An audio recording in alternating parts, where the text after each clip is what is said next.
Frères et sœurs en Christ, nous allons donc enchaîner avec le deuxième extrait biblique de cet office biblique à l'occasion de la fête de Pâques et avons choisi le texte relatif à la mort, l'ensevelissement et ensuite la résurrection du Seigneur dans l'évangile de Saint Marc, les chapitres 15 et 16. Donc je vais lire la mort de Jésus dans chapitre 15, verset 33.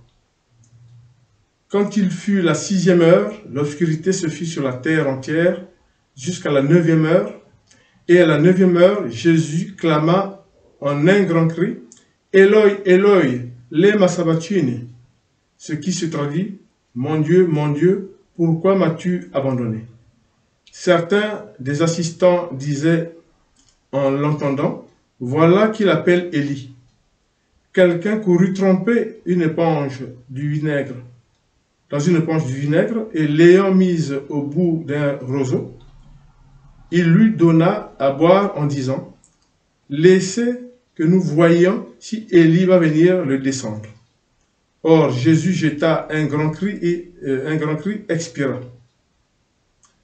Et le voile du sanctuaire se déchira en deux, du haut en bas.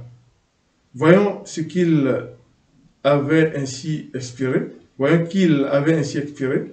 Le centurion qui se tenait en face de lui s'écria, « Vraiment cet homme était fils de Dieu. » Amen. Amen. Chapitre 16, verset 1. Je vais lire pratiquement tout le chapitre 16, la mise au tombeau du Christ.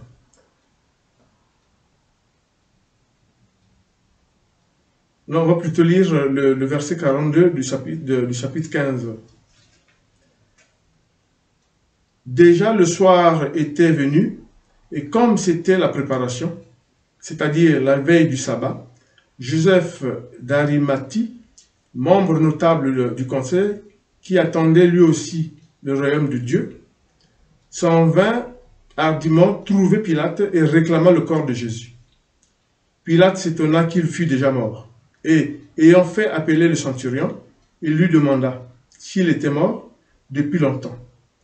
Informé par le centurion, il octroya le corps à Joseph. Celui-ci ayant acheté un linceul, descendit Jésus, l'enveloppa dans le linceul et le déposa dans une tombe qui avait été taillée dans le roc. Puis il roula une pierre à l'entrée du tombeau. Or, Marie de Magdala et Marie, mère de Josette, regardaient où on l'avait mis. Amen. Amen.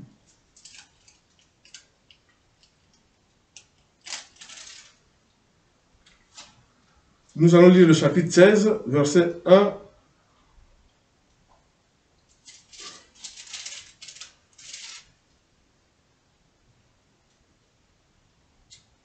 On va lire le verset 16. Le chapitre 16.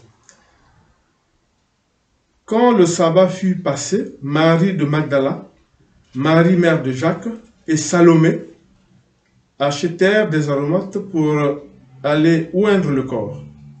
Et de grand matin, le premier jour de la semaine, elles vont à la tombe, le soleil s'étant levé. Elles se disaient entre elles, « Qui nous roulera la pierre hors de la porte du tombeau ?» Et ayant levé les yeux, ils virent que la pierre avait été roulée de côté. Or, elle était fort grande. Étant entrées dans le tombeau, elles virent un jeune homme assis à droite, vêtu d'une robe blanche. Elles furent saisies de stupeur.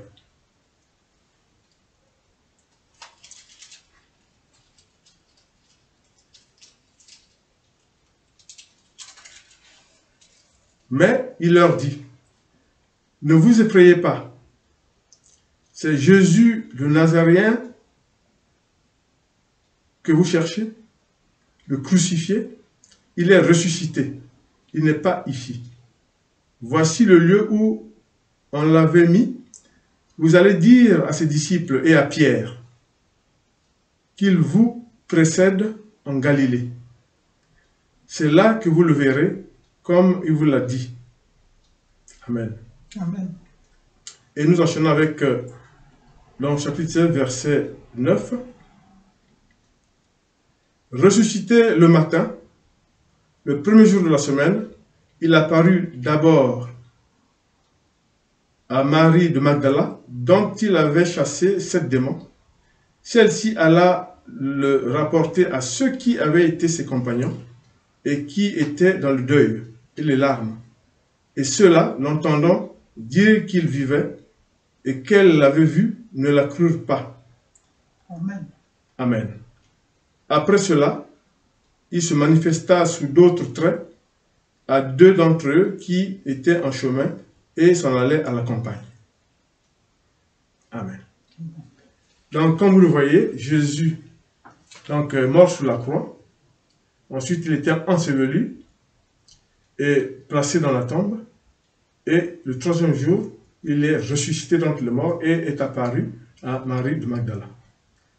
Qu'est-ce que nous pouvons dire? Nous pouvons dire que par la puissance de Dieu, ce qu'il avait prévu, c'est qu'il est mort sur la croix pour racheter nos péchés. Et ce qui est très important, et le message que nous pouvons retenir parmi les messages qu'on peut retenir, vous avez le centurion qui dit « Ah, vraiment, il était le Fils de Dieu ». C'est un centurion romain.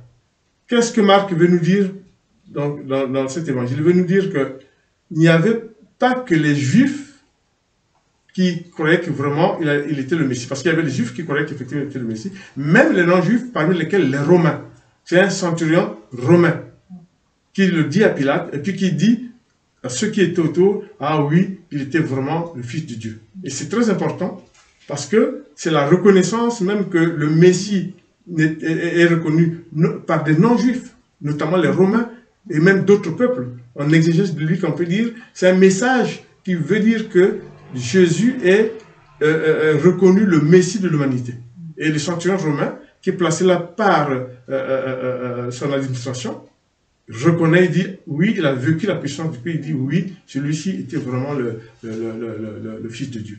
Et cela est très important puisque, comme vous le savez, dans les prières d'exorcisme qu'on peut faire, nous, les appelés de Dieu, on peut très bien pousser le diable au pied de la croix pour qu'il soit anéanti par le Seigneur. On peut le pousser dans le désert, on peut le pousser dans les abîmes, on peut le pousser au pied du Christ sur la croix pour qu'il soit anéanti, pour qu'il soit détruit, pour qu'il devienne l'escabeau sur lequel le pied de Christ l'écrasera. C'est très important. Ensuite, il y a un autre message, on le connaît cette Pâque, que vous devez aussi retenir, c'est que les dames, Marie de Magdala et les autres hommes qui arrivent, trouvent le tombeau vide, avec les linges rangés, et avec un ange qui était là. Il y a 2 aspects. Premièrement, il y a l'ange qui garde le lieu où était enseveli le Christ et qui attend pour donner la nouvelle. Parce que s'il n'y avait pas cette nouvelle qui était donnée, comment aurions-nous pu savoir que le Christ déjà est ressuscité? Même si peut-être que Dieu, de par sa grâce, aurait trouvé une formulation. Mais là, l'ange informe que le ressuscité n'est pas là. Allez dire aux apôtres et à Pierre qu'il attend en Galilée. Donc, ce qui est aussi un message à retenir, c'est que le tombeau vide signe la puissance de Dieu. Dieu sépare les hommes des ténèbres. Donc, c'est aussi un miracle de la Pâque. Le tombeau retrouvé vide signe le fait que Dieu sépare les hommes des ténèbres. C'est très important.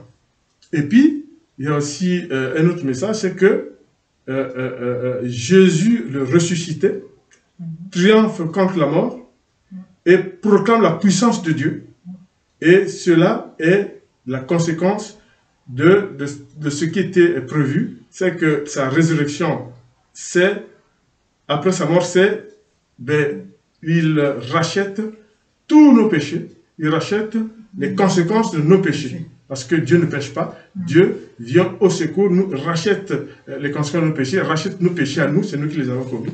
Et comme le Père l'avait envoyé, et il a accompli sa tâche, et avec la puissance de Dieu, il est ressuscité et a vaincu la mort. C'est très important. Et un fait très important aussi, il apparaît à Marie de Magdala, et la Bible l'insiste très bien, il apparaît à ceux qui l'avaient vu avant la crucifixion. C'est très important. Ce qui montre encore la puissance de Dieu, il n'est pas ressuscité non vu par quelqu'un.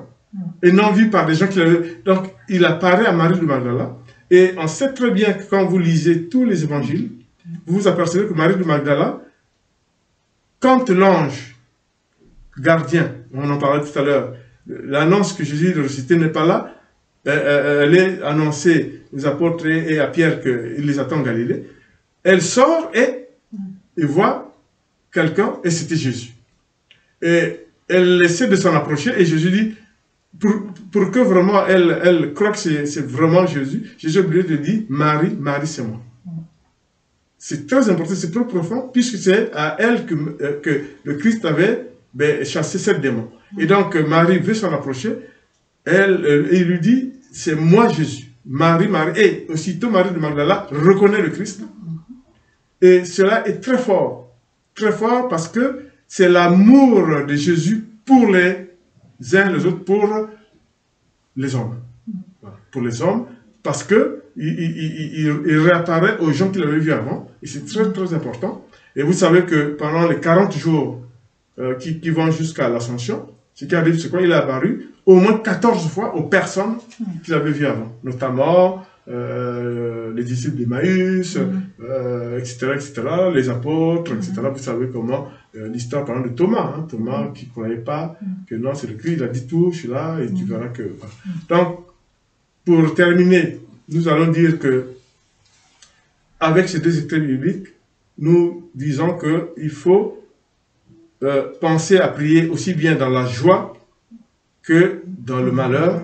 Mais là, ce n'est pas un malheur comme les autres, c'est plutôt la joie de voir le Christ ressusciter et vaincre la mort, vaincre les forces des ténèbres et nous donner l'assurance que le Dieu Tout-Puissant aime son peuple, puisqu'il a racheté nos péchés. C'est très important. Et en sachant que Dieu qui nous aime ne nous abandonne pas, mais pourvu que nous écoutions sa parole et pourvu que nous l'appliquions. C'est très important. Voilà pourquoi dans les deux cas, dans la joie comme dans le malheur, appliquons ce que nous apprenons en lisant les Écritures, en lisant la bonne nouvelle. Et ceci est très important. Seigneur, en terminant cette suite biblique, nous te rendons grâce et nous te demandons, Seigneur, nous te prions pour que tu nous accompagnes dans cette œuvre difficile. Nous plaçons sur toi notre espérance et que par la Pâque où Jésus a vaincu la mort, où tu as triomphé, où tu as montré la puissance, ta puissance par rapport aux forces de ténèbres, nous puissions, Seigneur, survivre et continuer à croire et continuer à prier. Ô Père, Père, nous te rendons grâce pour tout ce que tu fais pour nous. Amen.